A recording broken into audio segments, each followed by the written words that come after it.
Professor Clóvis, é uma satisfação enorme chegarmos ao final dessa jornada com um sentimento de que que foram momentos muito profícuos, momento profissional, momento acadêmico, e eu jamais imaginava que conseguiria chegar próximo de um passo tão avançado, que seria um mestrado numa área específica como em direito médico. O fato do senhor assim, auto-intitular o patinho feio da história me contradiz com a história do senhor, com a história como médico dentro do conselho, e o tema, né, relacionado a doenças raras tem um aspecto muito direto em relação às pessoas com doenças raras, sobretudo as crianças, sabendo que as doenças raras elas afetam, em sua grande medida, crianças que muitas vezes não chegam à fase adulta, principalmente doenças de etiologia genética. Então, sei e sou conhecedor e respeito muito a atuação do senhor enquanto pediatra e sei como a questão das doenças raras afeta e tem uma prevalência muito grande dentre a comunidade pediátrica. Professor Jorge Tomelin, que foi quem me convenceu a ingressar nesse mestrado acadêmico, fez uma entrevista comigo muito delicada, onde batemos um papo muito legal sobre direito administrativo, sobre direito público, me presenteou com a obra dele, que fiz questão de citar na obra, O Estado Jurislador, uma obra que traz esse contorno de até que ponto o judiciário pode ou não interferir em políticas públicas. Isso foi fundamental também na construção dessa tese. Professor Gustavo, meu professor de graduação, o primeiro grande professor e talvez o maior que tive durante a minha carreira acadêmica. E Gustavo, eu já falei isso durante a qualificação, Gustavo conheceu meu pai, que se foi há 22 anos atrás, e eu não posso, toda vez que vê-lo, deixar de fazer uma consignação muito importante. No dia da minha graduação, eu estava preparado para falar sobre uma homenagem aos pais ausentes, fiz questão de fazer essa homenagem ao meu pai, que tinha um aficionamento pela academia. Ele falava que assim, vocês, meus filhos, vocês me devem o diploma. O que vocês vão fazer com ele? Vocês estão liberados, mas o diploma vocês me devem. E ele não teve como experimentar essa jornada, tanto em relação a mim quanto em relação ao meu irmão, que está aí na tribuna também. Mas o Gustavo, naquele momento, Gustavo que tem uma doença rara, e naquele momento ele já se locomovia com dificuldade numa cadeira de rodas, ele falou uma frase que eu nunca mais vou esquecer. No momento do discurso dele, como paraninfo da turma, ele ficou em pé. E foi a primeira vez que eu ouvi de pé e falou o seguinte, as seguintes frases: para essa turma eu preciso falar de pé. E aquilo me tomou de emoção naquela hora, porque por mais que o senhor não tenha idade para ser meu pai, porque ainda é muito novo, mas ali eu vi a figura do meu pai e me senti muito representado, então não consegui contingenciar as lágrimas naquele momento. Então, o senhor fazer parte da minha banca, ao lado do professor Clóvis, do professor Jorge, é uma satisfação que eu vou guardar com muito carinho para o resto da minha vida. A minha família está aqui, minha mãe, meu irmão, minha esposa, que são os meus esteios, que fizeram com que tudo isso fosse possível. Quando tive a leucemia, meu irmão foi um dos que não deixou de desistir e falou assim: não seja covarde, não desista de uma chance de restabelecer a sua saúde, porque dinheiro a gente resolve depois. E quando a gente fala em dinheiro, tem tudo a ver com a tese, que é relacionada a até que ponto o Estado tem ou não condições de fornecer tudo a todos, indistintamente a todos. E quando eu procurei me desafiar, professores, em relação a esse tema, eu tinha uma insatisfação técnica pessoal. Porque todo mundo que falava comigo sobre reserva do possível, eu tinha um discurso muito raso. Eu dizia o seguinte: está na Constituição, tem que cumprir. Está no artigo 196, que a saúde é o direito de todos e dever do Estado, e tem o artigo 5º, então tem que cumprir. Enquanto não mudar a Constituição, tem que cumprir. Mas esse era um fundamento muito raso, mas era o único que eu tinha. Mas eu via que isso não era suficiente para convencer quem quer que fosse. E do outro lado, passei a reconhecer, a partir do momento que avancei nas investigações, que também é raso o argumento de que é muito dinheiro para uma pessoa só. Como que a gente vai dar 6 milhões de reais para uma pessoa, para uma criança, sendo que com 6 milhões a gente tem condição de construir um posto de saúde que vai atender a milhares de pessoas de uma comunidade? E essa dificuldade de entender até que ponto é razoável uma limitação de um exercício de um direito constitucional com essa premissa de que é muito dinheiro para uma vida só, é que as investigações avançaram. Sobretudo na perspectiva das pessoas com doenças raras. Doenças raras são aquelas que afetam 65 a cada 100 mil habitantes. Então, é de uma prevalência quantitativa muito pequena. As ultra-raras é de 1 para cada 50 mil nascidos vivos. Ou seja, 32,5% mais raras do que as raras.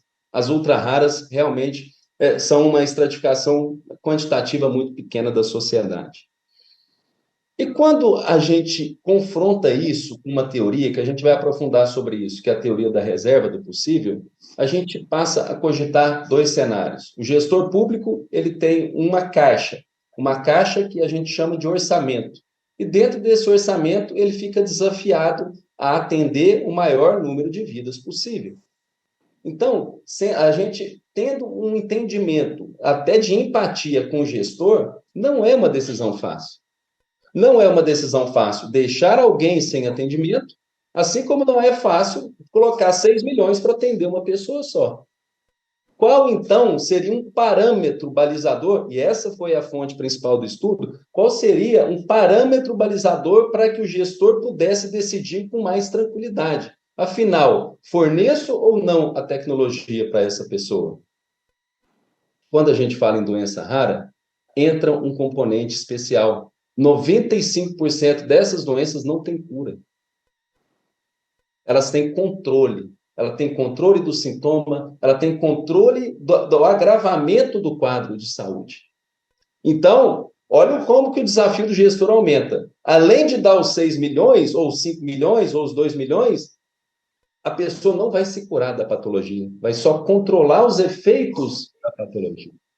Então, esse desafio foi o que a gente levou para a investigação. E, por incrível que pareça, a doença rara, a nomenclatura doença rara, ela não vem da pouca incidência da doença da sociedade. Ela veio construída da época a gente chama ela de revolução dos remédios, da década de 60, em que havia limitação de tratamento para uma condição. Então, veja, não é a pouca incidência, mas sim a pequena quantidade de tratamento disponível para aquela condição. Agora, o professor Gustavo, durante a qualificação, fez um destaque. A gente tem casos que o risco de vida da pessoa é iminente. E a gente usa o exemplo lá do Chile, em que caiu uma mina e ficaram aprisionados mineiros lá dentro. O governo do Chile gastou 22 milhões de dólares americanos para salvá-los, uma operação de guerra, e ninguém naquele momento cogitou, não vamos salvá-los.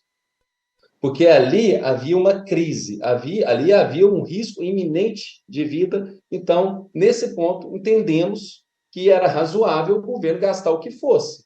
Se fosse 1 bilhão, que fosse 1 bilhão de reais. A doença rara, ela é diferente. A condição não é crítica, a condição é crônica. E a doença crônica, ela é silenciosa.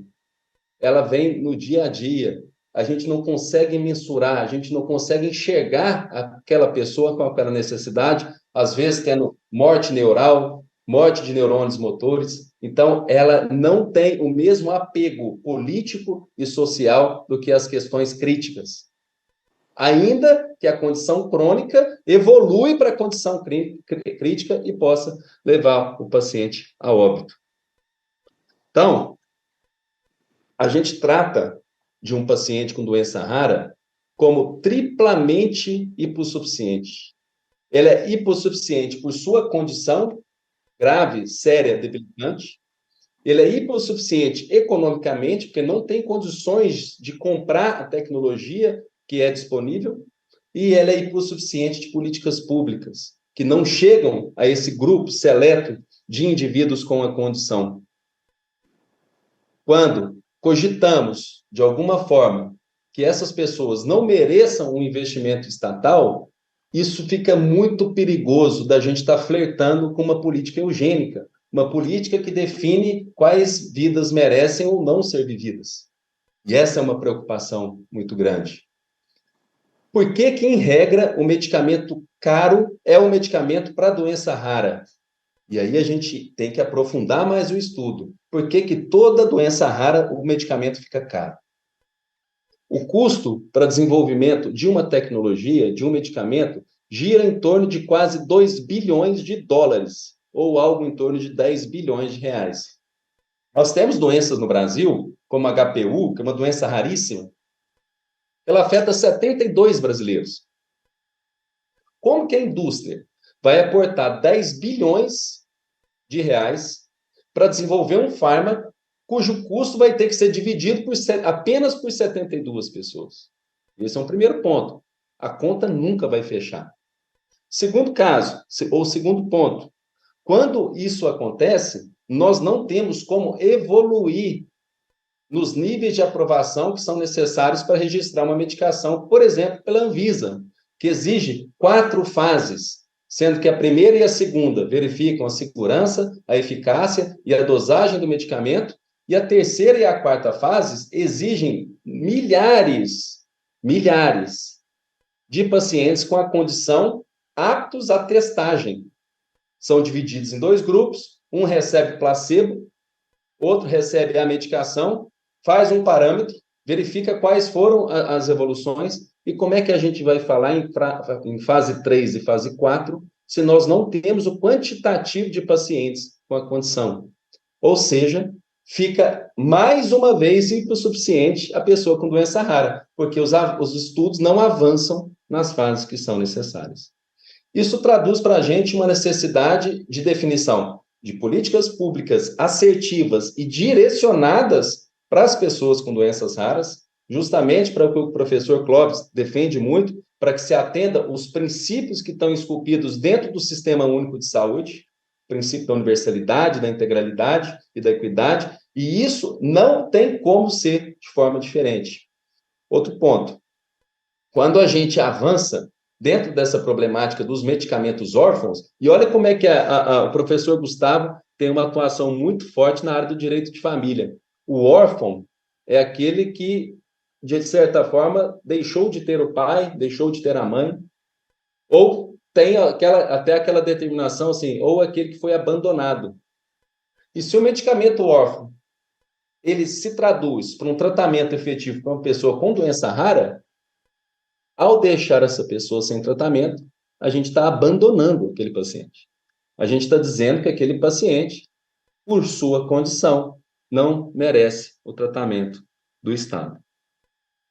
E puxando na memória e remontando os idos da Segunda Guerra Mundial, quem fez isso com maior primazia até hoje, infelizmente, foi Adolf Hitler, no momento em que decidiu que as pessoas com deficiência ou pessoas com doenças raras poderiam ir, independente de sua convicção religiosa, independente de onde tenha nascido, deveria ir para o campo de concentração. Vidas que não mereciam ser vividas.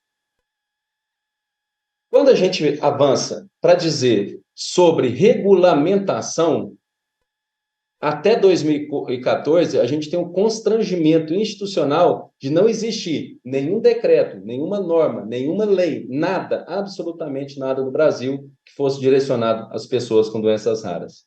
E a tão sonhada Política Nacional das Doenças Raras veio através dessa portaria do Ministério da Saúde, de número 199, de 2014, que estabeleceu balizas de atendimento na linha básica, especializada, de fomento, de distribuição de recursos, uma política que, se fosse aplicada a rigor, nós teríamos um outro cenário de políticas públicas no Brasil. E por que que isso não se consolidou na prática até hoje? Porque ela é muito principiológica. Ela não determina essa política de 2014, apesar de ser um grande aliado nessa luta das pessoas que lidam com as condições raras, apesar de tudo isso, ela não traz punição para o ente que não cumpre essas determinações, ela não traz uma determinação de que deva entrar no orçamento público um direcionamento de recursos específico para tratamento das doenças raras. Então, é muito bonita a portaria, ela ainda é mencionada em jurisprudências, e isso é muito bom, mas, por outro lado, ela ainda deixa a desejar por não ter uma força cogente de aplicação prática em relação a essas pessoas. Bom, em âmbito internacional, existe uma resolução da ONU específica para pessoas com doenças raras, e um detalhe, ela foi editada em 2021, em um momento em que o mundo inteiro estava se preocupado com a pandemia. E foi muito interessante a reunião de 193 países para falar sobre doenças raras, no momento em que potencialmente era mais fácil falar sobre o todo. Então, essa estratificação das pessoas com doenças raras dentro de um conceito de preocupação global foi muito importante, foi paradigmático essa discussão internacional e que passou a estabelecer que os estados signatários deveriam estatuir políticas públicas efetivas para o tratamento das condições. Ainda tem um caráter utópico, ainda não conseguimos avançar, especialmente no Brasil, em relação a isso. Bom, no final das contas, a gente continua com o mesmo dilema. Muito recurso para poucas pessoas. Reserva do possível, ela advém de um conceito alemão que dizia o seguinte: a Constituição alemã garantia a todos os seus cidadãos o direito de escolha de onde trabalhar, de onde estudar, e era uma garantia muito ampla. E muitos alunos ou muitos estudantes gostariam de fazer faculdade de medicina, de direito, em faculdades específicas, na região da Bavária, na região de Hamburgo. E o Estado, em algum momento, falou assim: olha, eu tenho uma quantidade de vagas que eu não consigo aumentar por uma questão financeira e por uma questão técnica. Eu não tenho como aumentar o número de vagas, que a gente vai piorar a qualidade do curso. Então, a Corte Constitucional Alemã decidiu o seguinte: a criação da reserva do possível. Ou seja, nós temos essa quantidade de vagas para oferecer, estamos nos esforçando, demonstrando o máximo esforço em aumentar essas vagas, mas isso, neste momento, não é possível. Isso não impedia o alemão de exercer a faculdade em outra universidade. Só não é a universidade que ele queria. Então, veja, aqui não há uma vulneração direta a um direito constitucional. Existe, nesse momento, uma limitação em relação a uma ou outra universidade, e não ao direito de estudar. Olha o tanto que isso é diferente. Então, quando isso foi, de certa forma, incorporado na jurisprudência brasileira, a partir dos idos de 1990, uma ideia trazida principalmente pelos estudos do professor Gilmar Mendes, é de que também em relação aos direitos sociais brasileiros seria possível a importação dessa teoria. Só que veja como isso é diferente. Essa teoria pressupunha que o Estado alemão estava se esforçando para garantir tudo aquilo. E aí a gente precisa avançar ou se aprofundar num detalhe. Será que o Estado brasileiro está ou não se esforçando para a efetiva entrega de um direito constitucional, de um direito social, que está lá no artigo 5º, que está lá no artigo 196? E aí não tem como a gente não falar sobre orçamento. Ou melhor do que isso, não temos como não falar em subfinanciamento. E isso se dá a partir de uma baliza de critérios objetivos, que são: o Brasil ocupa a vergonhosa penúltima colocação entre todos os estados medidos em relação aos gastos com saúde. Nós gastamos do nosso PIB 3,8% do nosso PIB com saúde. Isso, com todas as vendas, é muito pouco. Nós temos estados evoluídos, estados desenvolvidos, por exemplo, Canadá, que gastam 9% do seu orçamento com saúde. Nós temos estados subdesenvolvidos, como a Colômbia, que gastam 7% do seu PIB com saúde. Então, a nossa posição, a gente só ganha ou só não perde para o México, que gasta pouco mais de 2,7% do seu PIB com saúde, né? E para não perder a piada acadêmica, é lá onde se comemora os mortos, a vida dos mortos ou a ida dos mortos, que aqui é o que acaba acontecendo quando se investe pouco em saúde. Um outro ponto, o Brasil, desde 2014, agora para 2023, tem o menor orçamento em saúde desde 2014. Ou seja, diminuição dos gastos com saúde no valor numeral quantitativo, em um contexto de aumento da população, nos parece preocupante. Outro detalhe, existe uma lei complementar aprovada esse ano, Lei Complementar 132, que autoriza o governo federal a gastar abaixo do limite constitucional de 15%. Então, nós estamos trazendo balizas para mostrar que a opção orçamentária do Estado Brasil não é de privilegiar a saúde. Nós tivemos o caso paradigmático de, em 2018, termos um orçamento de 130 bilhões, dos quais apenas 108 foram utilizados. Sobrou o dinheiro. Sobrou o orçamento não executado. 22 bilhões de reais. E trazer isso para falar que falta dinheiro, o trabalho procurou demonstrar que não é uma máxima que tenha uma relevância jurídica que possa justificar o não investimento, especialmente no contexto das pessoas com doenças raras. Temos outros dados. Por mais que existam outras prioridades institucionais, educação, saúde, segurança pública, nós temos escolhas administrativas que são de todo questionáveis. A exemplo do investimento que o país fez para a Copa do Mundo, para a construção de estádios em locais onde sequer o esporte tenha essa evidência, a exemplo de um estádio no meio da Amazônia, em Manaus, com 700 milhões de reais. Nós temos um país que optou institucionalmente em gastar 25 bilhões de reais para uma Olimpíadas em uma cidade do país. Nós temos um país que optou em gastar 6 bilhões de reais a cada eleição para financiar campanha política. Nós temos um Estado que optou ou que opta em gastar 750 milhões de reais a cada 4 anos com publicidade institucional do governo. Então, as opções orçamentárias estatais estão intimamente ligadas à qualidade da saúde que é garantida aos seus nacionais. E aqui com destaque. O trabalho e o mestrado me mostrou muito isso. Como temos que defender o Sistema Único de Saúde. Nós temos o melhor, mais aprofundado e mais completo sistema público de saúde do mundo, que garante, em certa medida, saúde para todos. E se nós tivéssemos uma melhor qualidade na distribuição desses recursos para não ocupar a vergonhosa penúltima colocação entre os países desenvolvidos e subdesenvolvidos, a gente tinha condições de falar de um SUS ainda mais poderoso, de um SUS que poderia efetivamente transformar a vida das pessoas. Avançando sobre o tema e demonstrando que há, de fato, esse subfinanciamento da saúde, a gente começa a investigar as primeiras decisões que discutiam com mais profundidade o subfinanciamento da saúde no Brasil.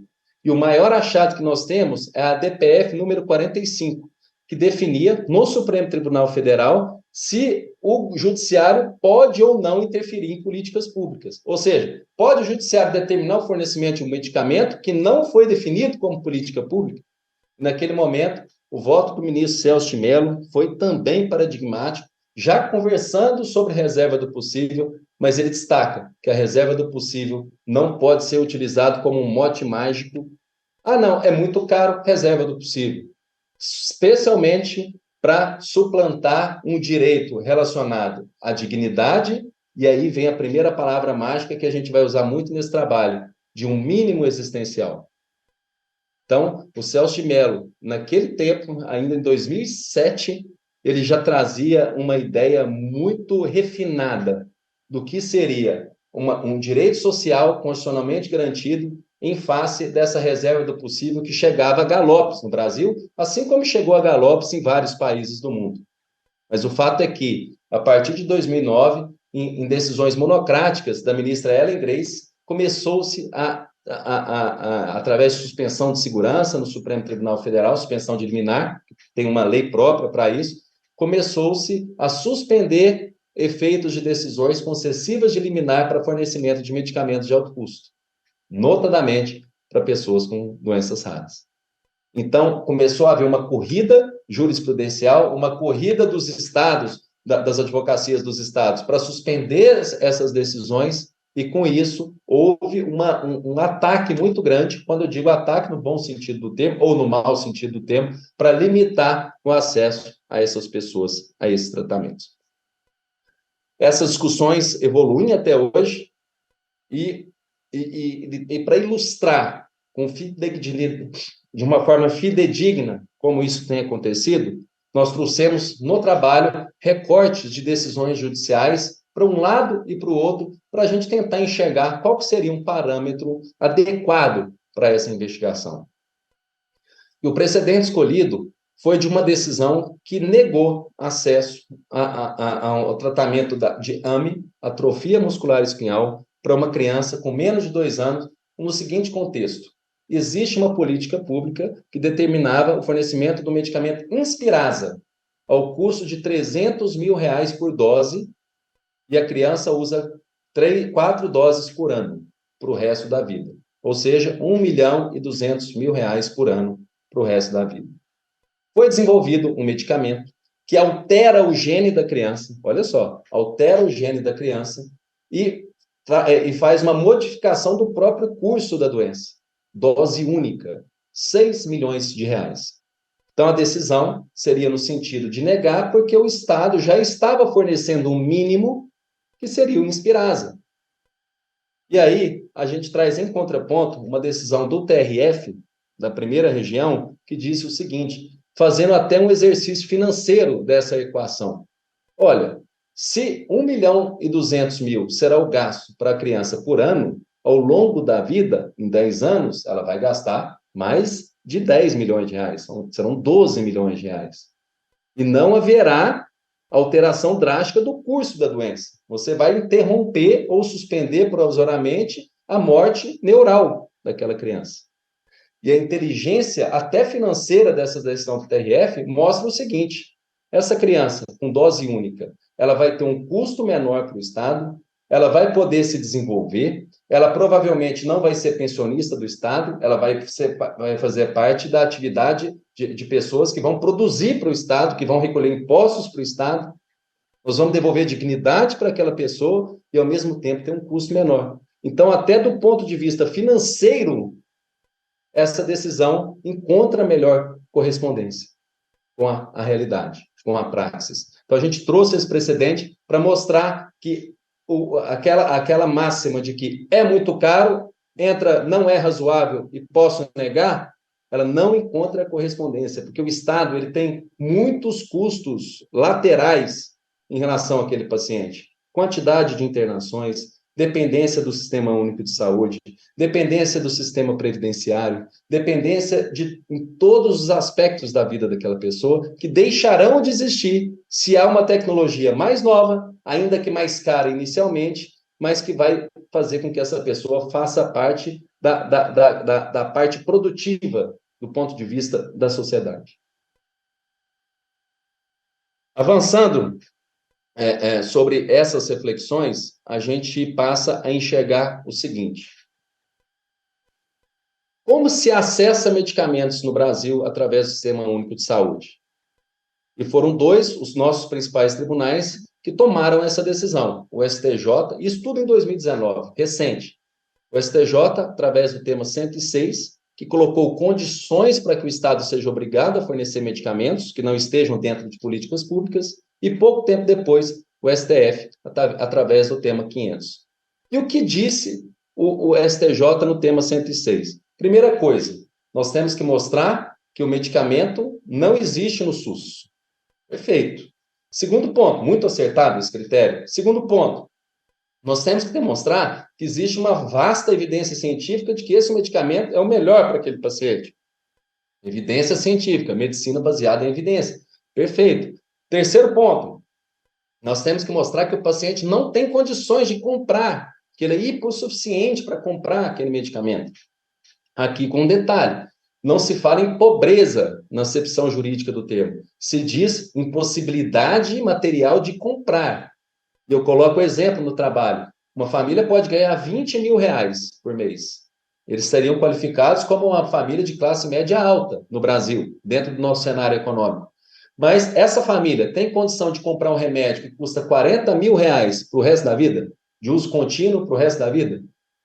Em algum momento, essa família vai sucumbir financeiramente. Então, o critério eleito pelo STJ é de que haja hipossuficiência em relação ao custo daquele medicamento, e não a pobreza na acepção jurídica do termo. Outra decisão absolutamente acertada.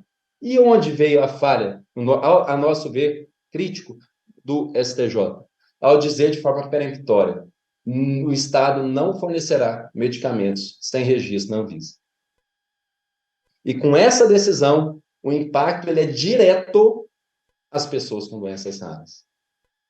É justamente na ausência de registro que estão um limbo de pessoas com doenças raras precisando do Estado para ter acesso a medicamento. O STJ não abre nenhuma exceção. Não cabe ao Estado fornecer medicamentos sem registro na Anvisa, ponto final. E isso trouxe uma reverberação social muito grande. Poucos meses depois, veio o Supremo Tribunal Federal, ministro Marco Aurélio, relator do tema 500, com o mesmo tema.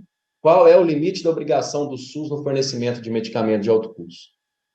E o voto do relator, ministro Marco Aurélio, veio na mesmíssima linha do STJ. Para o ministro Marco Aurélio, é uma questão de garantia da soberania nacional, de garantia de que o paciente não vai receber algo que pode trazer mais prejuízo do que benefício, trazendo uma linha de que como se o medicamento não registrado na Anvisa tivesse um caráter experimental.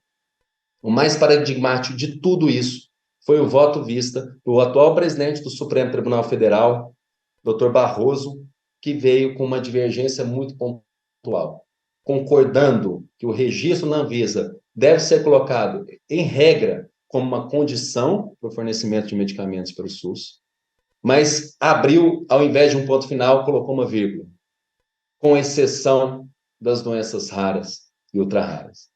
Então, o movimento do judiciário mais proeminente na luta das pessoas com doenças raras foi essa vírgula colocada pelo ministro Barroso, que iniciou uma divergência que foi acompanhada, eu fiz questão de relacionar no trabalho, a qualidade do voto do ministro Ricardo Lewandowski, que acompanhando o Barroso, colocou que nesse entremeio tem a vida de alguém. Ele foi o voto mais humanista, foi o do ministro Ricardo Lewandowski, que foi acompanhado dentro dessa divergência e colocou dentro do tema essa condição. A partir desse momento, e aí é uma pergunta, seria possível a um magistrado negar o acesso a um medicamento, mesmo tendo o Supremo, dentro de um tema com repercussão geral, que excepcionou essa regra para as pessoas com doenças raras e ultra-raras? Infelizmente, a resposta é afirmativa. Sim, nós temos tido várias decisões, várias jurisprudências que mesmo após o tema, têm negado esse fornecimento com a aplicação do princípio da reserva do possível. E por que a gente fala princípio, teoria, e eu até fazendo aqui uma meia-culpa? Não podemos chamar de princípio. O princípio pressupõe uma obrigação cogente. E a reserva do possível, todo o conceito de reserva possível, ele é dentro de uma linha casuística. Vamos definir dentro daquele caso concreto se é possível ou não fornecer. Então, não é uma regra, ele não é um princípio. Ele é simplesmente uma teoria, ou simplesmente reserva do possível, como nós tratamos durante todo o documento. Essas contradições que a gente enxerga dentro do Supremo Tribunal Federal trazem, entre o Supremo Tribunal Federal e o STJ, nos trazem algumas questões que geram perplexidade. Vejam, senhores, se um paciente com doença rara tem plano de saúde e tem uma doença rara e precisa de um medicamento sem registro na Anvisa, ele não tem como acionar o plano de saúde.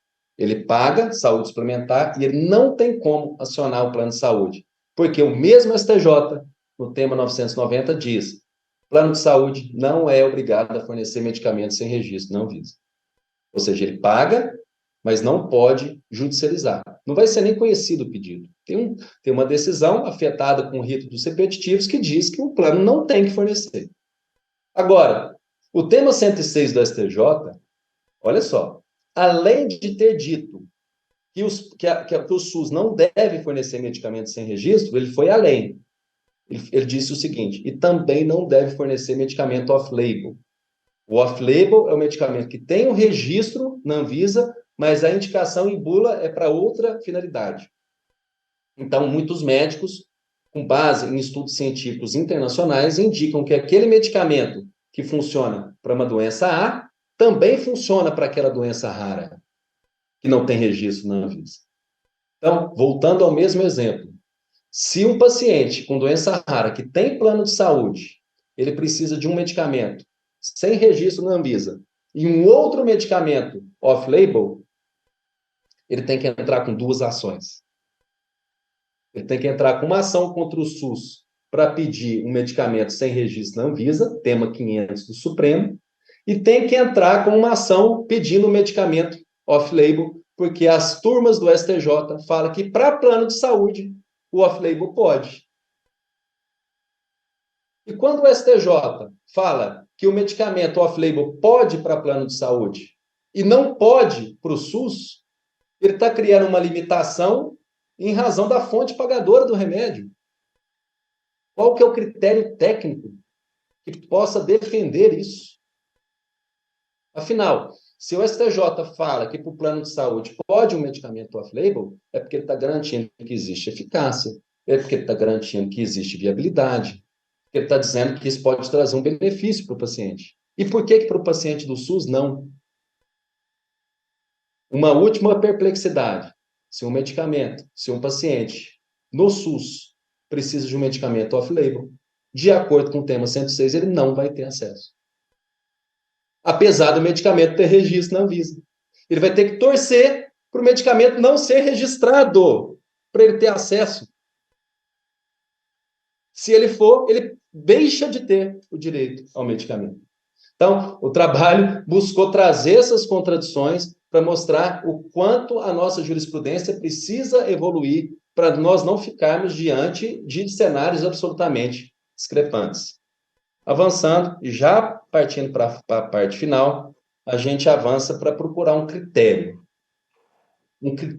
que encontre uma mínima correspondência com a praxis para a gente mostrar qual é, afinal, a solução. O que o trabalho consegue agregar para trazer para o magistrado, para o membro do Ministério Público, para um advogado atuante na área, uma solução. A gente precisa de um parâmetro balizador.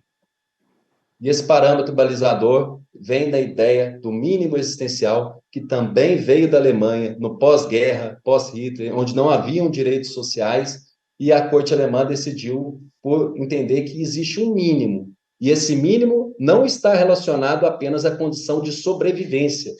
É um mínimo em educação, é um mínimo de lazer, é um mínimo de transporte, são as condições mínimas para uma vida com dignidade. E a gente, explorando isso em cotejo com a reserva do possível, a gente fica procurando um ponto de contato.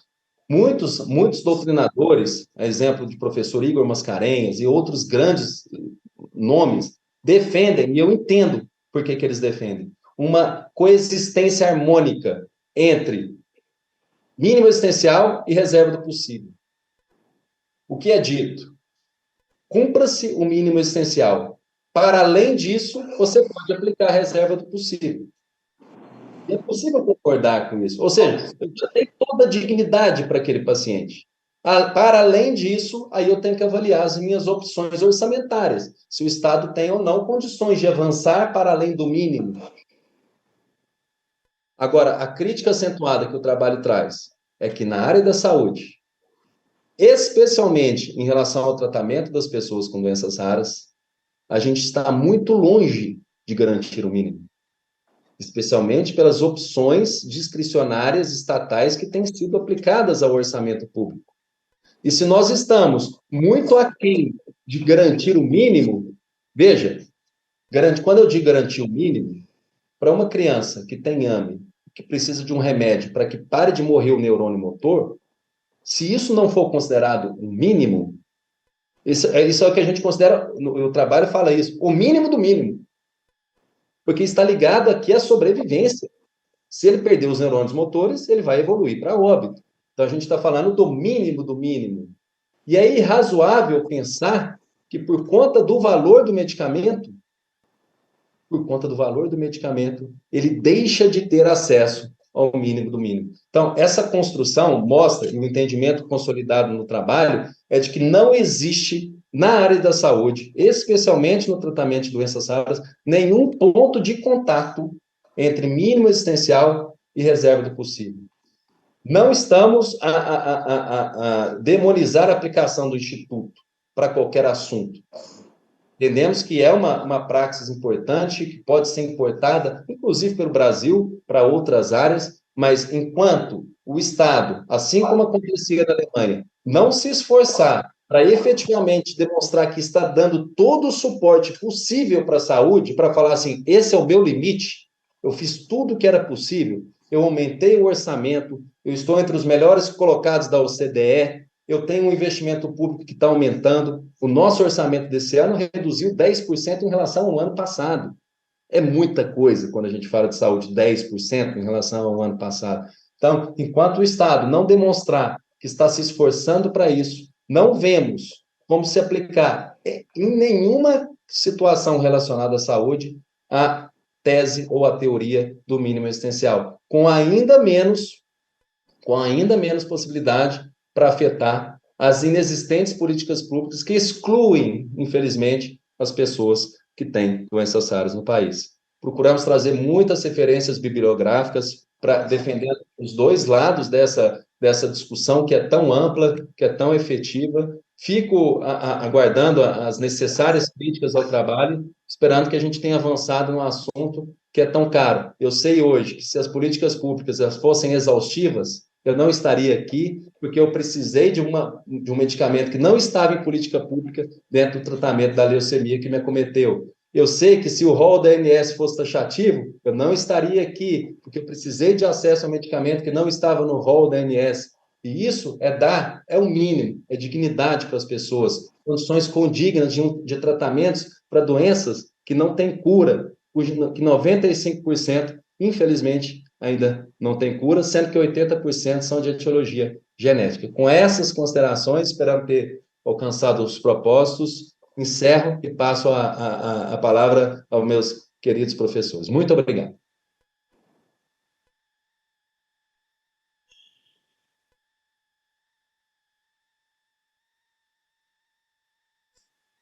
Professor, o senhor está mudo.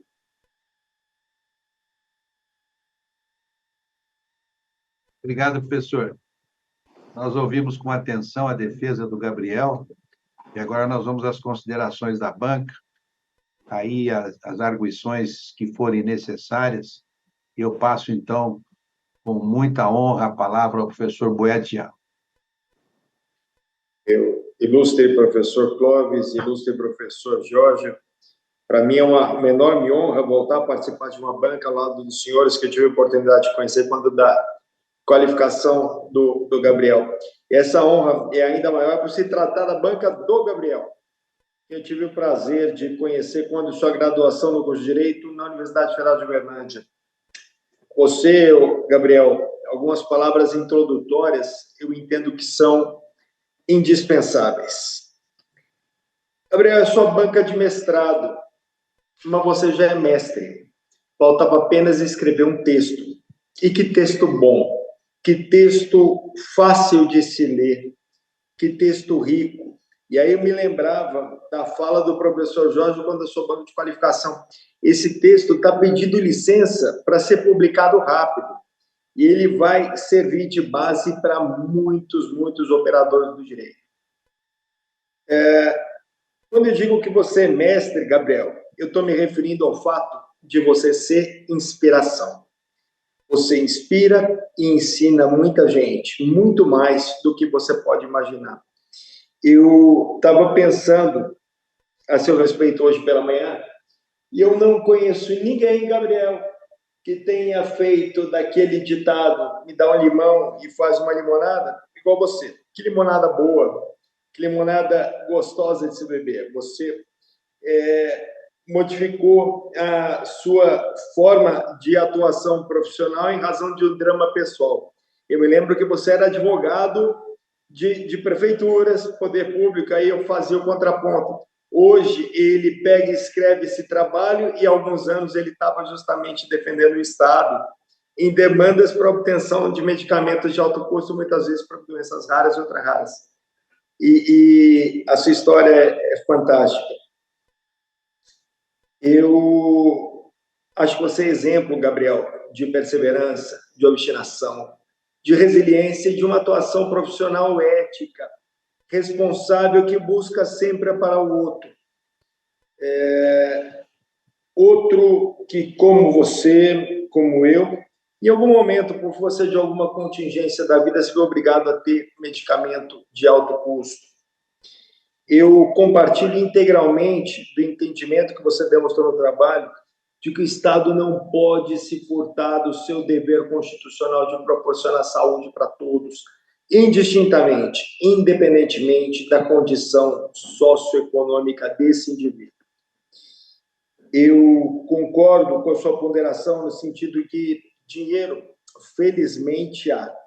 Mas da mesma forma que a gente tem dinheiro, e muito dinheiro, dinheiro esse que nem sempre é utilizado e às vezes esse dinheiro é devolvido, ele é mal empregado. Essa utilização, muitas vezes, indiscriminada, injustificada desses recursos, para obtenção de algumas finalidades são questionáveis, ela tem que ser objeto de inquietação para todo mundo. E, nesse aspecto, o seu trabalho também se mostra de suma relevância. Gabriel, eu queria que você falasse para mim da eficácia do medicamento. Qual seria o índice de eficácia do medicamento para utilização em paciente com doença rara e ultra rara?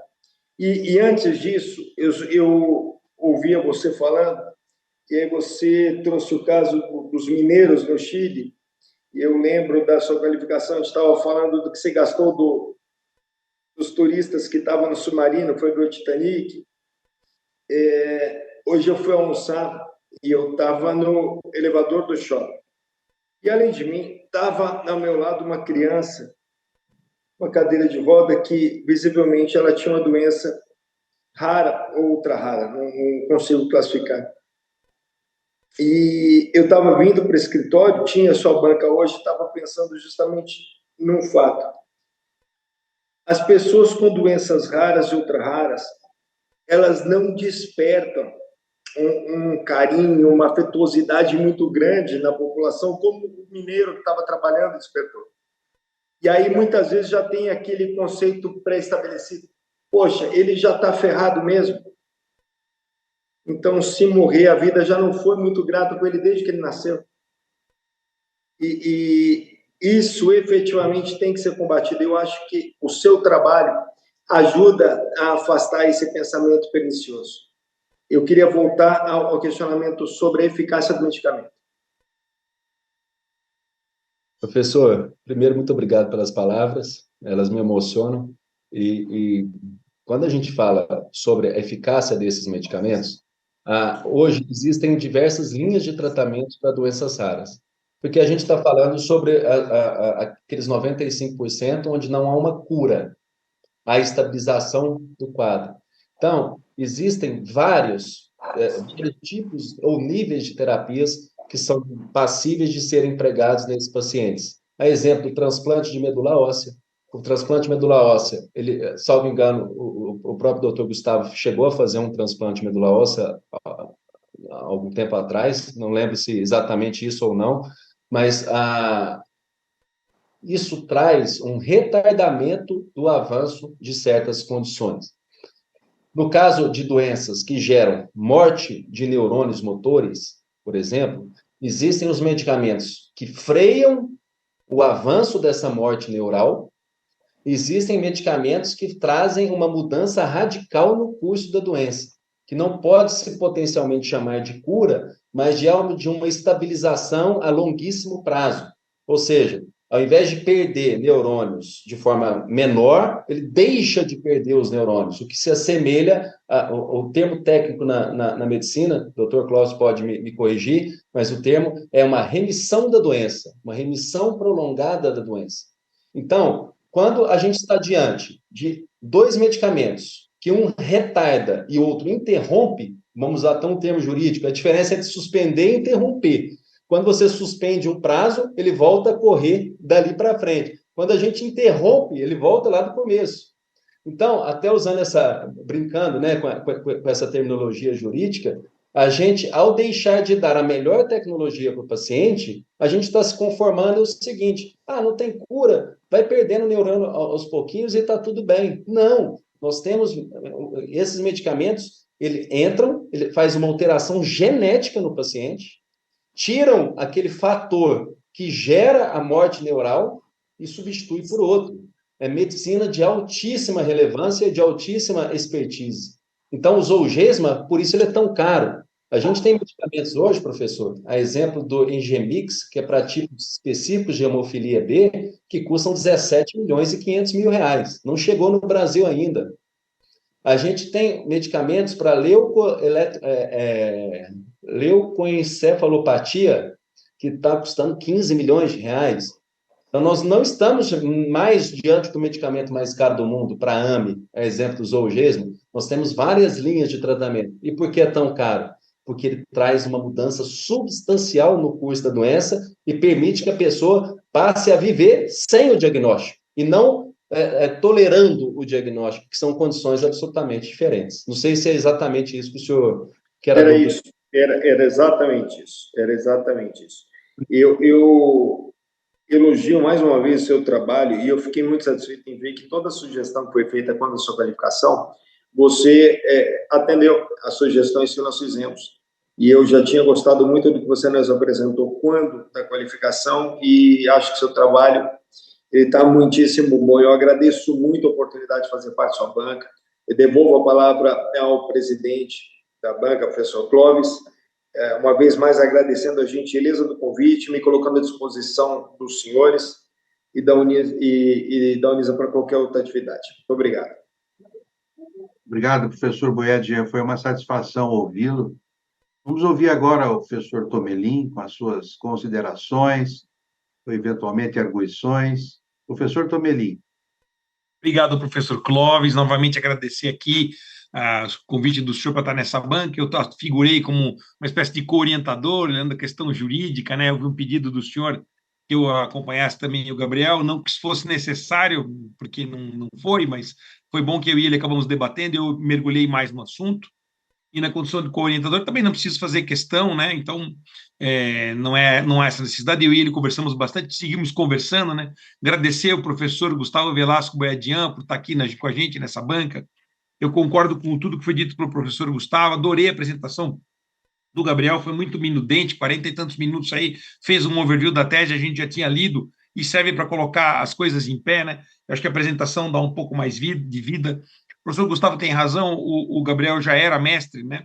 O problema do Gabriel é que ele é excessivamente ocupado, professor. Se o senhor, que tem uma certa autoridade sobre ele, trancar ele numa sala e um mês dentro de uma biblioteca, ele escreve uma tese de doutorado, trancado na sala. Se o senhor não trancar, ele não vai escrever nunca essa tese de doutorado. Então, assim, o Gabriel, ele é muito disponível para muita gente e é difícil de prender. Nem a correnteza consegue carregá-lo. De vez em quando a correnteza tenta carregar e não consegue. Então, assim, eu acho que seria uma coisa boa, né? Tranca ele numa biblioteca, você só sai quando tiver o doutorado escrito. Ele escreve em um mês, né? Então, assim, ele já conhecia esses assuntos jurídicos e, como ele mesmo reconhece, ele poliu numa linguagem, para usar a expressão do Humberto Eco, que diferencia um conhecimento especializado de uma tese ou de uma dissertação? É a linguagem verificável pela academia, né? Colocar o texto numa formatação que permita justamente a gente bater, criticar, é o que permite a falseabilidade que pretendia o Popper, né? Então, ele fez isso, né? E aí temos um livro. E esse livro não vai parar na primeira edição, porque todo ano ele vai ter que reeditar, vai vir nova jurisprudência. O tema é uma ferida aberta, esse tema, né? Eu acho que a colocação inicial, né, o artigo 5º está lá para ser cumprido, todos são iguais, todos têm direito a tratamento, né? É muito dinheiro para uma pessoa só, essa oscilação, né? Esse pêndulo, né? Por que o Estado põe dinheiro nisso? É uma questão, talvez, que para nós, o Gabriel, na verdade, ele tem a mesma origem do que eu. A gente mexe com direito político, direito público, direito administrativo, direito eleitoral, a gente trabalha na mesma área e nós dois fomos imigrantes para a área do direito da saúde, estamos juntos aqui, né, e vamos continuar, né, Gabriel? No doutorado e nas próximas questões que forem surgindo, né? E nós, que estamos todos do mesmo lado na perspectiva de maior proteção para um número cada vez maior de pessoas, né? Porque existe uma tendência moderna, para usar a expressão do Ivan Illich, né?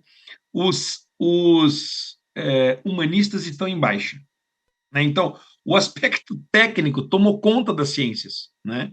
E aí, para a gente pegar e trazer o direito, trazer a medicina para padrões verificáveis, né, se torna cada vez mais difícil. Por quê? Porque tanto o direito quanto a medicina, na lógica da apreensão do fato, né, quid facti, quid iuris, para usar a expressão do Kant, eles permitem apreensões subjetivas. Então, o conceito de futilidade terapêutica, né, ele varia de sujeito para sujeito e varia quando o sujeito avalia, né? Ele varia quando ele avalia a si mesmo, um filho, um pai, uma pessoa idosa, uma pessoa... Então, a medicina nunca é a mesma, né? Essa é uma diferença entre a medicina e o direito. Se um determinado fato ocorre numa mesma circunstância, né, sujeito tropeçou, bateu no outro, outro caiu no meio da rua e foi atropelado, ou ele tentou, sofreu um assalto e reagiu, né, e aí o outro veio com um pedaço de pau, ele reagiu com um revólver, se houve excesso doloso ou não, essas avaliações que o direito faz, elas são circunscritas ao fato. Já o médico, quando ele faz ou deixa de fazer uma conduta, quando ele age comissivo ou omissivamente, isso vai ser avaliado vis-à-vis de um contexto. Você pode ter duas condutas médicas absolutamente iguais, mas o contexto ser diferente, dizer aquele não fez porque não tinha como fazer de outra maneira, e o outro deveria ter feito e não fez. Então, é muito difícil a gente definir, né? E o Gabriel coloca bem essa questão do que é o do quantidade de orçamento e do financiamento, né? Onde há a futilidade terapêutica, onde há o excesso, onde há a falta de tratamento, onde há o excesso, onde há o excesso de gasto, a falta de gasto. É evidente que, se eu puder definir, né, o que eu quero de melhor para mim, eu vou querer o máximo sem pagar nada, né? É evidente que o aluno da escola pública, acho que 100% dos alunos da escola pública não querem o papel higiênico rosa, eles querem o papel higiênico branco, mas esse dinheiro não existe duas vezes. Então, se o papel higiênico é rosa ou branco, é uma decisão política, né? Se a municipalidade vai usar seu dinheiro para recapear uma pista, tem uma pista que tem muito acidente e morre muita gente ali por falta de atendimento. Tem duas soluções possíveis. Uma é recapear a pista, vai diminuir a quantidade de acidentes, e outra é conseguir construir um hospital com o mesmo dinheiro, um posto de atendimento para atender rapidamente. As duas coisas salvam vidas, né? Agora, como o Estado toma essa decisão? Ele toma a partir de critérios políticos, né? Claro que aqui nessa tese, o Gabriel está tentando trazer isso para um critério jurídico e não político, porque senão fica a vontade dele contra a vontade dos outros. Claro que a gente já conversou bastante sobre isso, né, Gabriel? A gente tem uma tendência, às vezes, de fazer avaliações políticas. Por exemplo, esse argumento, que é até uma expressão jocosa, acho que você conhece, né? Reductio ad Hitlerum. Né? Ah, foi Hitler que fez, então deve estar errado. Então, essa é uma figura da retórica, né? Reductio ad Hitlerum. Né? Então, o Hitler, a action tefia, né? A ação T4, né? Action tefia, né? Tefia porque é o endereço do médico, né? Tiergartenstrasse 4, número 4, na Rua do Zoológico, né? Lá em Berlim. Eles se reuniam, mas eles não se reuniam para negar tratamento. Era muito pior. Objetivamente, eles se reuniam para destruir pessoas que teriam deficiência mental, eles queriam a melhoria da raça. Como dizia a nossa Constituição de 1934, aqui também, educação eugênica. Na nossa Constituição de 1934, tínhamos possível que falava de educação eugênica. Então, o Estado como recorte, né? Tivemos recentemente aí um presidente que fala para as pessoas abertamente que foi bom a pandemia porque reduziu os custos da Previdência. Né? E ele está certo nisso, porque se ele tivesse feito o que ele queria exatamente, que era matar 2 milhões de pessoas e não só meio milhão, isso geraria um caixa para o governo, com essas pessoas morrendo é um custo a menos para a Previdência, porque morrem mais pessoas com mais idade. Então, deixar fazer, ou fazer viver, ou deixar morrer, ou fazer morrer, para usar as expressões que o Michel Foucault usa, né, na Vontade de Saber, a História da Sexualidade 1, a biopolítica, a necropolítica, quem mata, né, né? Então, pacientes de alto custo, né? Matamos esses pacientes e geramos um benefício para o resto da população, né? E aí o Gabriel põe isso bem no eixo da equidade, que é uma coisa muito interessante, como que a equidade precisa e deve, né, ser lida. Eu acho que o texto está bastante bom, como diz o professor, disse o professor Gustavo, ele cumpriu tudo o que a gente pediu, na qualificação, acrescentando coisas, refinando o texto, quebrando frases, tornou tudo muito mais agradável, e nas próximas edições a gente vai acabar indicando a publicação aqui. Isso vai sempre sendo melhorado, né? E ouvindo as pessoas, não gostei disso aqui, mexe, melhora, tenta convencer, né? Eu acho que faltava esse texto né, nesse caminho entre o direito e a medicina, faltava um texto de alguém que enfrentasse essas questões. Eu vou fazer uma questão, na verdade, que não é uma questão, porque não tem resposta certa ou errada, mas me aproveitando um pouco aqui dessa expertise do Gabriel em direito administrativo, direito eleitoral, direito político, direito da saúde, uma questão que talvez valesse até um artigo, a gente pensar nisso um dia, escrever juntos, ou com o professor Clóvis, ou com alguém da área da saúde, escrever um artigo, com alguém do direito público, é o seguinte, é o tema da vontade. Eu acabei de falar da futilidade terapêutica. Eu posso achar que eu preciso de um tratamento, meu médico achar que não, né?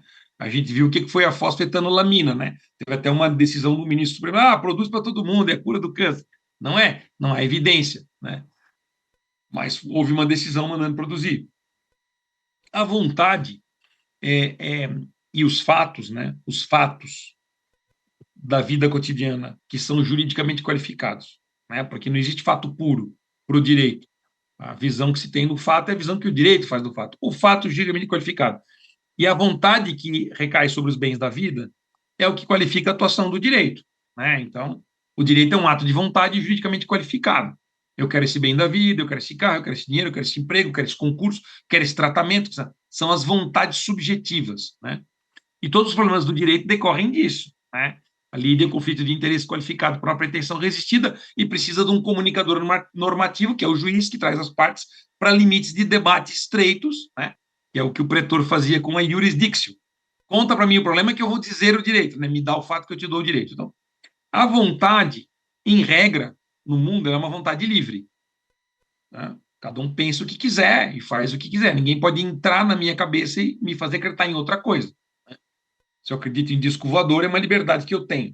Ou se eu acredito que vai vir uma solução do além para a minha doença, é uma liberdade que eu tenho. Quando surge o Estado moderno, e no século XVIII e XIX se organiza a administração pública, e vem esse conceito de lei, né, como lei, a palavra lei vem de lex, lego quer dizer ler, né? Lego quer dizer ler. Então, é algo que foi escrito para que possa ser lido. O pretor, ele baixava um édito do pretor, como ia funcionar a magistratura dele, e ele cumpria aquilo que ele mesmo escreveu, né? Vinha um outro pretor, baixava um outro édito. Depois veio a Lei Salic que organizou isso, mas no começo era só, olha, vai funcionar assim. Eu sou professor, quem manda aqui sou eu, ninguém fuma, vai funcionar assim. Eu defino as regras, né? Quando surge o conceito de legitimação democrática, no século XIX, e a lei passa a ser expressão racional da vontade geral, para usar a expressão do Rousseau, e a lei passa a ser votada, e é necessário, aí eu já não preciso mais dizer ninguém vai fumar, porque a lei diz que não pode fumar dentro da sala de aula, então a gente delegou uma parte dessa vontade subjetiva para uma vontade coletiva maior e todos nos submetemos. A administração pública tem um problema a mais. Por quê? Porque a administração pública, ela regula a vida das pessoas na sintonia fina do dia a dia. Não é só a lei, é a norma interna administrativa, é o regulamento administrativo, é o regulamento autônomo do sistema francês, né? E que não se funda propriamente numa lei, resquícios disso que sobram no nosso sistema. Então, qual é a solução que nós demos no direito administrativo? É a vontade funcional, é a noção de função administrativa. Por que pintaram o muro da escola de vermelho?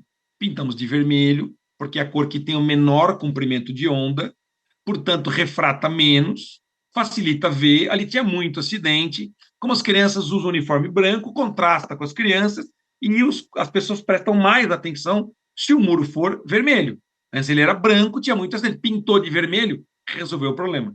Mas como é que você chegou nessa conclusão? Chamei um especialista em tintas, um engenheiro de trânsito, e ele disse, vamos pintar o muro de vermelho? Por conta disso, esses critérios técnicos, vou tomar essa decisão. Não. Aí vou usar uma coisa que o Gabriel já viveu aí no direito eleitoral dele, certamente em Minas. Não pintou de vermelho, pintou de magenta, porque magenta é a cor do partido. Então, o prefeito pintou todos os muros das escolas, né? Metade azul, metade amarelo, porque é a cor do partido dele. Acontece muito. Que bonito que ficou, né? Mas aí ele pegou a vontade individual dele, a vontade de livre da cabeça dele, e projetou ela na administração usando a caneta de prefeito, né? Ele projetou, ele está tirando uma vantagem pessoal disso. E aí, da legislação, né, Gabriel? A gente enfrenta essas impugnação, né? Tribunal Eleitoral, tal. Não podia ter pintado dessa cor. Por que estou falando disso? Parece que não tem nada a ver com o nosso assunto, mas tem, né? Porque essa vontade funcional é a vontade decorrente de um procedimento geral e abstrato, de um procedimento administrativo, que vai dizer que o muro tem que ser vermelho, né? Procedimento é uma sucessão itinerária de atos secundários pré-ordenados à consecução de um resultado principal e final. Isso é um procedimento. Então, existe um processo, né? Em todos os nossos debates sobre CRM com o professor Clóvis. Gente, calma, houve um processo interno, pode isso, não pode aquilo, para no final dizer, ó, tá aqui a receita de bolo. Seguiu ou não seguiu? Discutimos outro dia aqui, o professor Clóvis falou, não, como é que é? O anestesista, né, professor Clóvis, ele está numa cabine de avião. Os dois pilotos não podem fazer xixi ao mesmo tempo. O anestesista não pode sair da sala com o paciente anestesiado. Se ele saiu, ele infringiu uma regra. Ele tem que chamar outra pessoa. Dizer, cuida disso para mim que eu preciso no banheiro. O piloto faz a mesma coisa, né? Então, existem protocolos de atuação que não saem da cabeça de alguém. Sai da cabeça de um conjunto de pessoas, faz um procedimento, né? Por que estou falando disso? O que nós estamos discutindo aqui é o que merece ter tratamento, né? Então, eu posso fazer uma campanha de tratamento e decidir que os agentes de saúde vão de porta em porta, pegar lá o censo, ver onde tem idoso e ir de casa em casa. O senhor tem que se vacinar e convencer o idoso a se vacinar. Ou eu posso fazer uma campanha passiva, ficar lá no posto de saúde e dizer, ó, tem vacina para todo mundo. A gente sabe que não tinha vacina nas últimas, não agora, antes da pandemia. Por que não tem campanha de vacinação para idoso? Porque não tem vacina. O pessoal da OAB informou. Nós, da OAB, conseguimos um acordo, colocar a vacinação para os advogados lá na OAB. Fizemos uma campanha para os idosos advogados. E os idosos advogados tiveram acesso, os idosos médicos tiveram acesso, e o resto da população fica lá na favela. Nós não vamos lá na favela cadastrar, olhar, porque custa muito caro, né? Então, provavelmente se a gente tivesse uma tese aqui de alguém que está discutindo qualidade de saúde na favela, ia dizer, não, doença rara não. Esse dinheiro tem que vir para a favela, onde tem mais gente que está morrendo por falta de saneamento, com leptospirose, com rato, com saneamento. Então, o dinheiro não existe duas vezes, né? E é isso que o Gabriel mostrou bem que ele começou por aí, né? Você começou por aí, Gabriel, né? É muito dinheiro para uma pessoa só. É o argumento que você está preparadíssimo para enfrentar, né? Então, a minha questão, talvez uma reflexão que eu queria fazer, e talvez te ouvir um pouquinho, mas não é propriamente uma pergunta, não tem certo, não tem errado, é saber quais os limites dessa vontade funcional, né? Porque o judiciário transforma o quadrado no redondo, o branco no preto, o homem na mulher. Não, eu levo para o juiz uma bandeja pronta e digo, essa pessoa precisa desse tratamento, né? E a atividade administrativa é atividade ancilar, escrava, subserviente, submetida à sentença judicial. O judiciário, ele sobrescreve a atividade administrativa. O juiz, com a caneta dele, sem muito fundamento, ou o fundamento que ele tirou da cabeça dele, ele pode sobrescrever. E a gente sabe os benefícios que isso já teve, né? A gente usa sempre como exemplo as crianças autistas. Se não fossem as decisões judiciais forçando aqueles tratamentos com ecoterapia, não sei o que lá, nunca teria surgido esse tratamento, porque todo mundo dizia que não ia dar certo. E deu certo. Então, é inegável o papel, não é? O papel das decisões judiciais na criação dessas novas, aspas, políticas públicas, e você também falou na outra apresentação sobre a fiscalização das políticas públicas, né? Mas o meu questionamento é, essa vontade funcional em termos de saúde, como é que a gente refina ela? O Bobbio tem uma frase que ele diz, muita democracia, né, muito acesso destrói a democracia, pouco acesso também destrói a democracia, né? A gente tem a Anvisa, tem a ANS, tem uma série de coisas. Como é que a gente criaria um mecanismo para não ficar na pena do Gabriel, na caneta dele, né, na pena na ponta do bolígrafo dele, né, da caneta dele, de dizer, isso é importante, precisa tratar, né? O que a gente faria em termos de procedimento para que essa vontade funcional se refinasse de maneira tal, né, que não precisasse ficar no nosso debate aqui de a gente dizer precisa estar doença rara, porque isso é importante, lá tal, ou usando exemplo, tipo, é a Colômbia que é ruim, o México que é pior, a Colômbia é melhor que o Brasil, é uma vergonha ser pior que a Colômbia, que nós somos maiores, nossa economia é mais pujante, né? Esse cabo de guerra, você usou como exemplo também a emenda 132, né, que falava não vai cumprir o 15%, quer dizer, a gente precisou jogar na Constituição os limites de gasto de saúde e educação, e não se cumpre. Né, eu estava hoje numa discussão aqui com o pessoal do Tribunal de Contas, leva para a empresa de construção, diz que foi gasto de educação, reforma, quer dizer, carimba o dinheiro, muda o colorido das coisas, né? Não é esse dinheiro foi gasto com obra, mas é educação, mas na verdade foi uma obra de algo que não era escola, quer dizer, a maquiagem financeira faz com que esse dinheiro desapareça, né? E isso se resolveria como? Se essa vontade funcional decorresse de um procedimento tão sólido, né, que dissesse, não é o Gabriel que está falando, é o procedimento que diz que precisa tratar. Né? Quanto custam as coisas? As coisas custam aquilo que as pessoas podem pagar. O fato de o Estado mergulhar, existe uma ação nos laboratórios, em determinadas doenças, sobe o preço, porque o Estado é um saco sem fundo. Né? Eu trabalhei em inquérito, você também deve ter trabalhado, sobre compra de medicamento, em que o promotor mostrava esse mesmo medicamento que o hospital privado paga 80, o poder público paga 800, o mesmo medicamento, do mesmo lote. Né? E aí a gente ouve coisas do tipo, mas você quer comprar com o teu dinheiro? Para você é 80, para o governo é 800. O governo é mal pagador, demora tal. Então, aquilo que o governo compra custa mais caro. Porque custa X milhões. Claro que tem a tua demonstração é perfeita. Assim, ele tomava X injeções por ano, mas ele vai tomar aquela única que vai economizar tudo aquilo. Claro que a relação custo-benefício é boa. Não é isso que eu estou falando. Então, é o seguinte, é que o custo originário das duas coisas já está inflado por questão governamental, porque o governo entrou nisso. Se o governo não entrasse nisso, o preço cai automaticamente. Né? O preço cai automaticamente. Por quê? Porque o governo é um saco sem fundo. A viúva tem dinheiro, paga, emite nota de empenho, demora, mas paga, o valor é alto, tal, né? E ainda quando o governo toma um calote, dá um calote a alguém, ainda vem uma ação e o precatório, o juro vira uma bola de neve e os pagamentos são volumosos, né? Então, o ideal, talvez na minha visão, seria refinar esse sistema de vontade funcional, para que não ficasse na vontade livre de alguns heróis, né, que é o teu caso, como diz o professor Gustavo, que se foi naquilo, está disponível para atender todo mundo e vai resolvendo os casos pontualmente, mas não tem um Gabriel Massotti para cada um dos casos. Era bom que tivesse, né, Gabriel? Mais gente que nem a gente, assim, disposto a embarcar nesses debates. Então, tudo isso para dizer que eu gostei, já falei demais, era mais para dizer qual é a tua visão sobre esse tema da vontade livre, vontade funcional, como é que o direito administrativo pode nos ajudar ou nos atrapalhar. Isso porque eu sei que você é especialista também em direito administrativo. Professor Clóvis, devolvo a palavra ao senhor.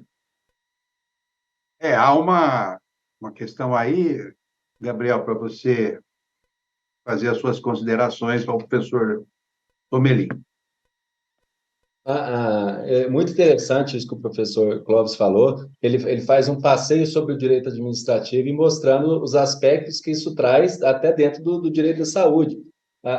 Eu preciso fazer esse comentário porque você já deve ter passado por isso. Eu passei exatamente por isso numa cidade pequena. O professor Gustavo sabe essa cidade, Centralina, onde o candidato, às vésperas da eleição, pintou os prédios públicos exatamente de vermelho. Então, teve uma ação civil pública e uma ação eleitoral por abuso de poder político, né, que acabou culminando na cassação do registro daquele candidato, que entendeu-se que havia uma vinculação da cor com a vontade de mostrar que o determinado partido seria melhor ou pior para aquela população.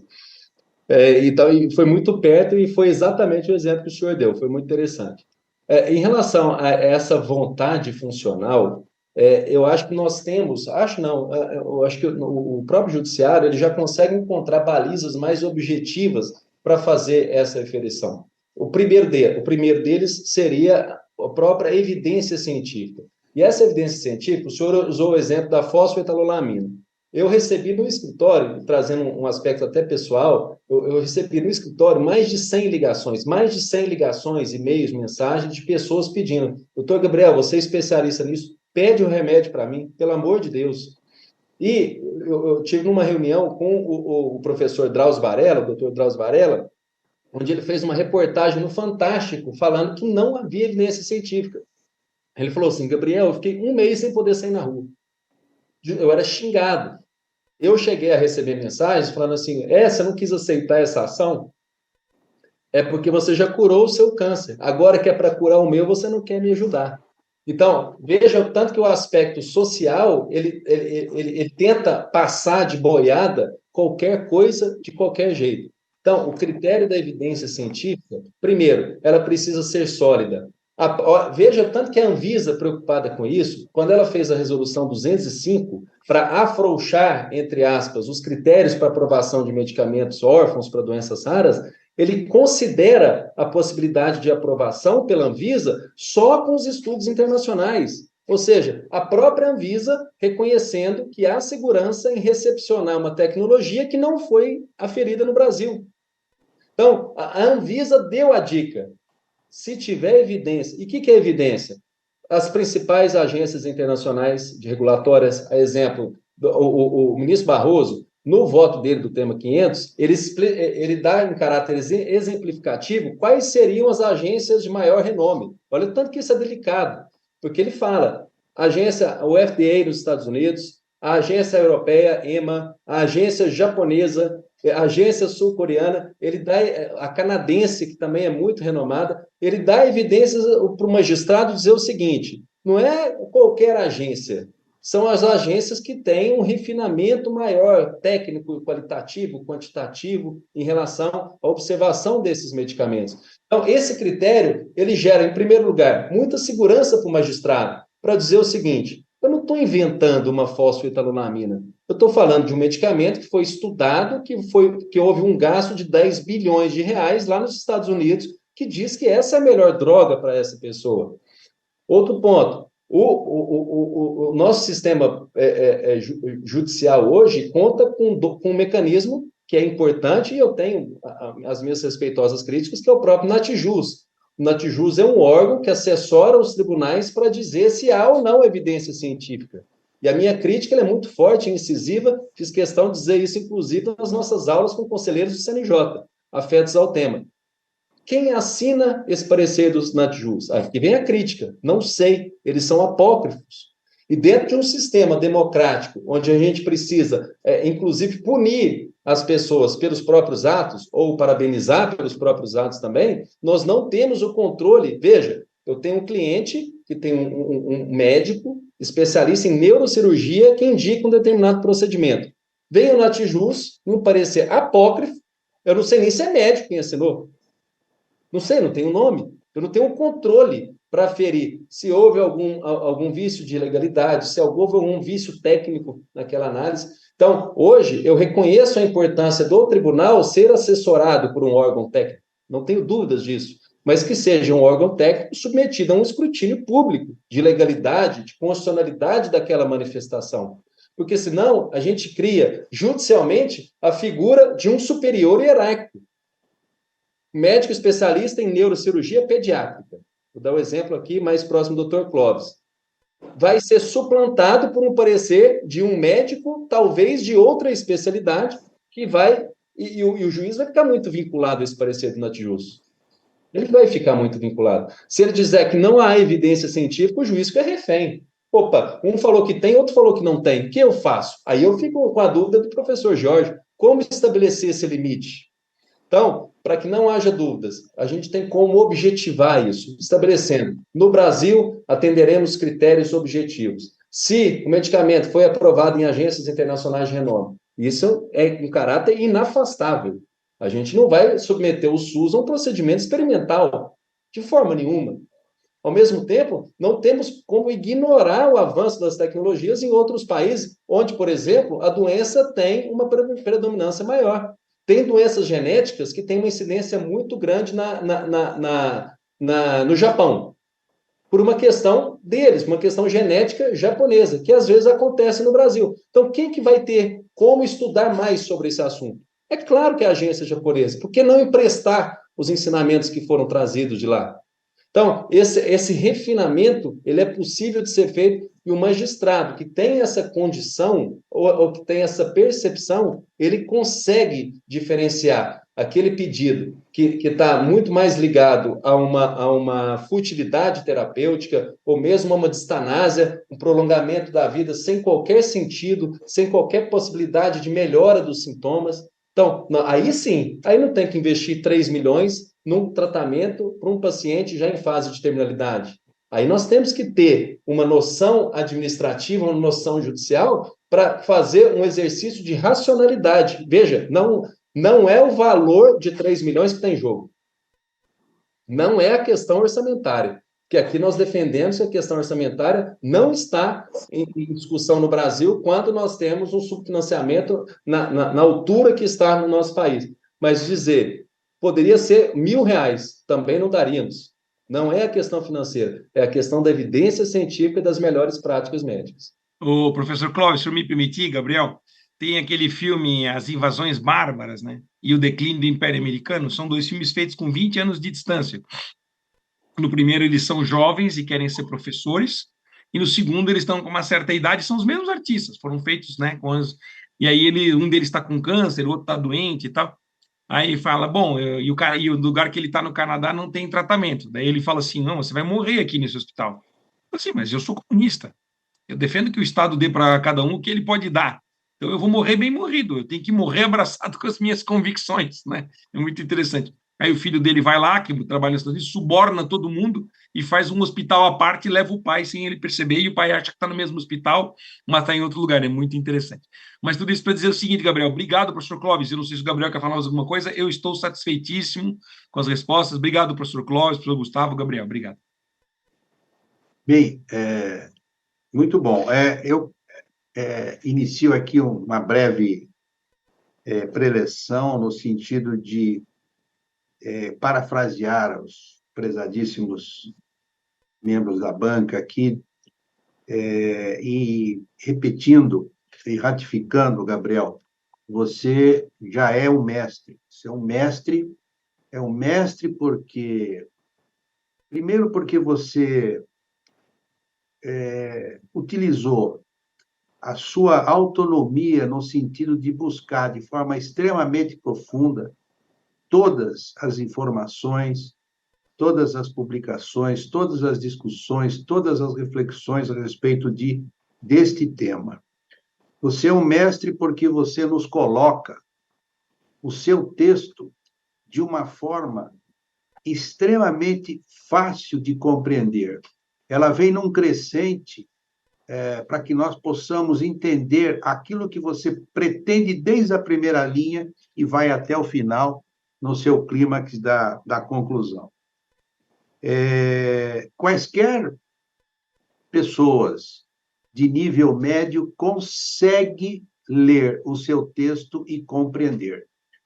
Esta é uma das razões pelas quais você é o mestre também. Você é um mestre também porque acredita naquilo que você está escrevendo. Você escreveu alguma coisa na qual você está absolutamente acreditando que isto deve ser transmitido desta maneira, porque é a melhor forma de se concluir a respeito desse tema. Cabe a mim aqui, como médico nesta banca, fazer algumas considerações. Eu sou professor na graduação de medicina da Unisa, a minha disciplina é ética médica, bioética 2, bioética avançada, mas quando nós colocamos para os alunos aquilo que nós pretendemos fazer no primeiro dia de aula, nós dizemos a eles que a nossa finalidade ali é transmitirmos conceitos, que podem ser conceitos deontológicos, conceitos reflexivos, que é aqueles que estão absolutamente contidos dentro de todos os referenciais da bioética, mas, acima de tudo, humanidades. Humanidades é algo que é fundamental que se transmita aos alunos de todas as esferas, de todas as áreas, mas aos alunos de medicina isso é fundamental.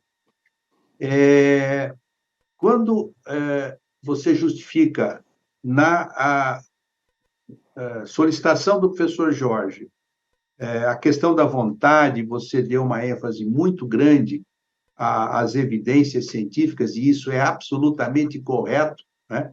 As ciências da saúde absorveram, a partir do século XX, as evidências científicas como forma de tomadas de decisão.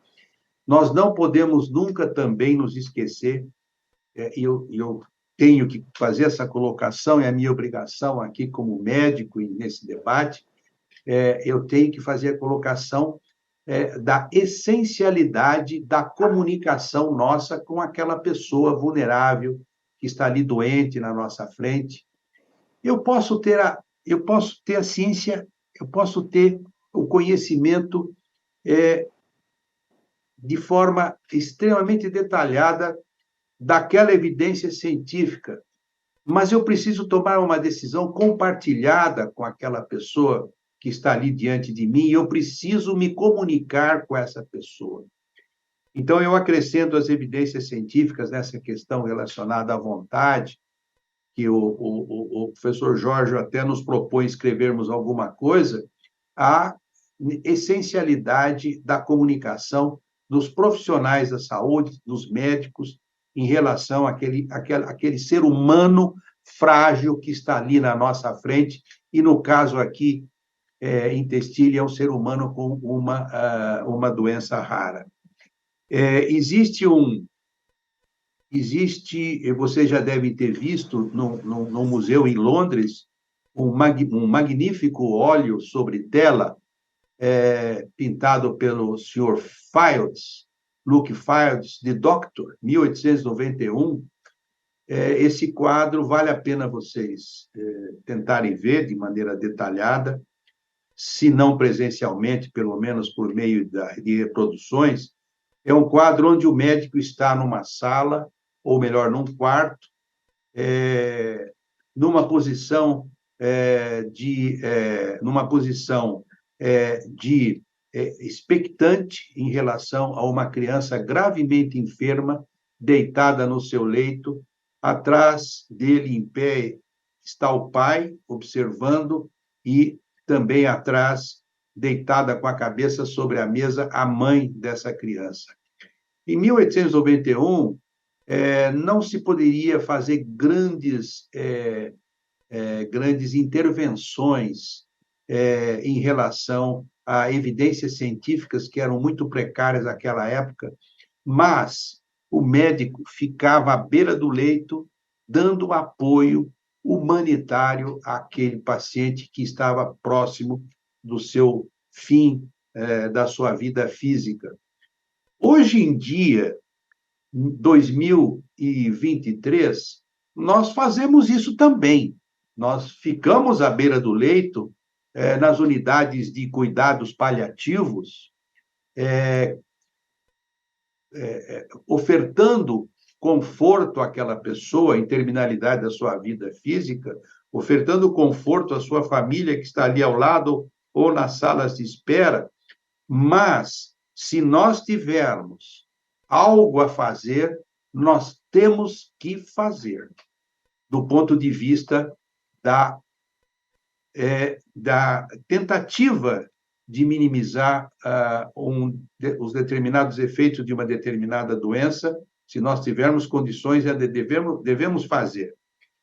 E eu falei em código de ética médica, porque a minha disciplina é ética médica também, e ela é deontológica, e no capítulo 5, capítulo 5º, melhor dizendo, relação com pacientes e familiares, no seu artigo 36, diz que é vedado ao médico abandonar pacientes sob seus cuidados. Então, eu, médico, se tiver condições, diante de um paciente com uma doença rara, se eu tiver condições de mitigar efeitos dessa doença, ou para fazê-la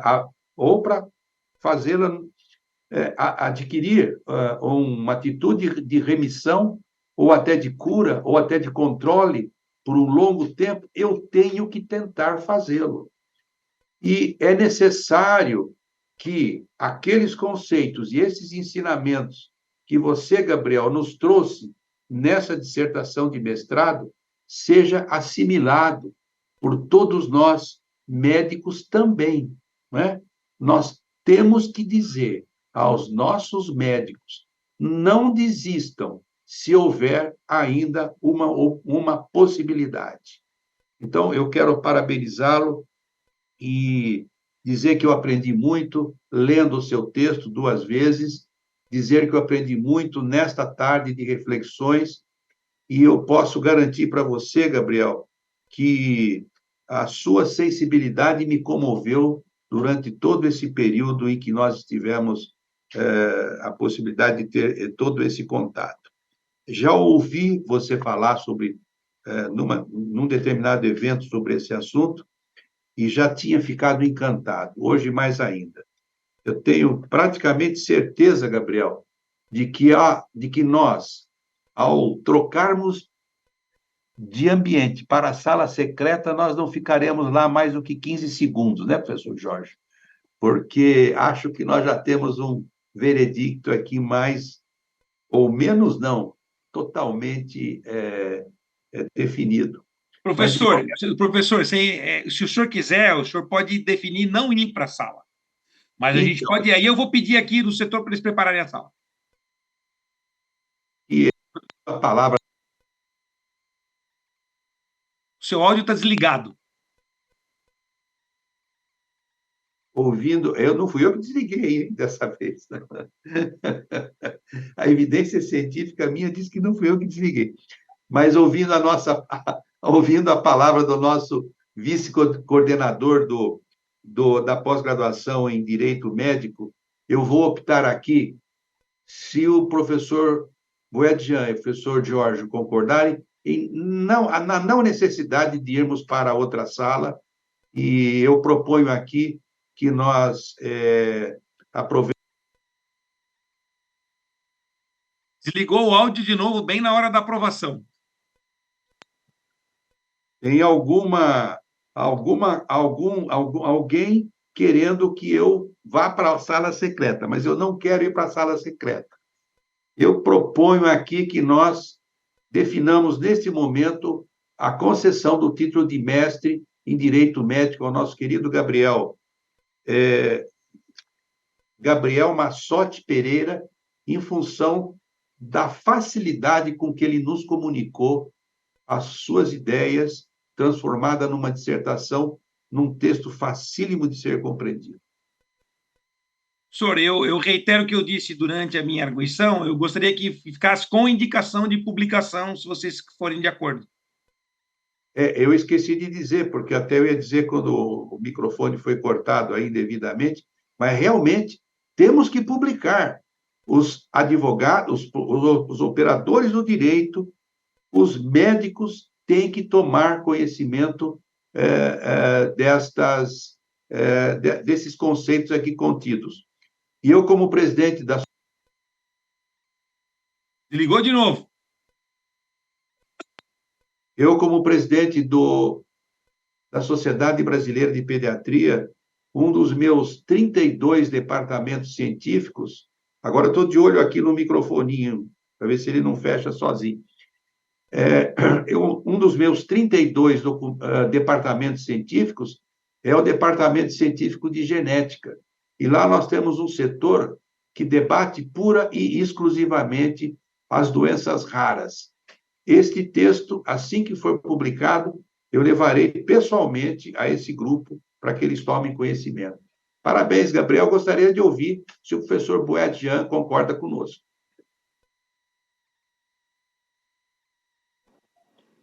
É a pergunta mais fácil de ser respondida, professor Clóvis. É óbvio que sim. Eu não sei como é que funciona, se a gente atribui nota, né? Ou se é só aprovado. Se tiver que atribuir nota, meu voto é pela nota máxima e acho que o trabalho dele vai acrescentar na vida de muita gente.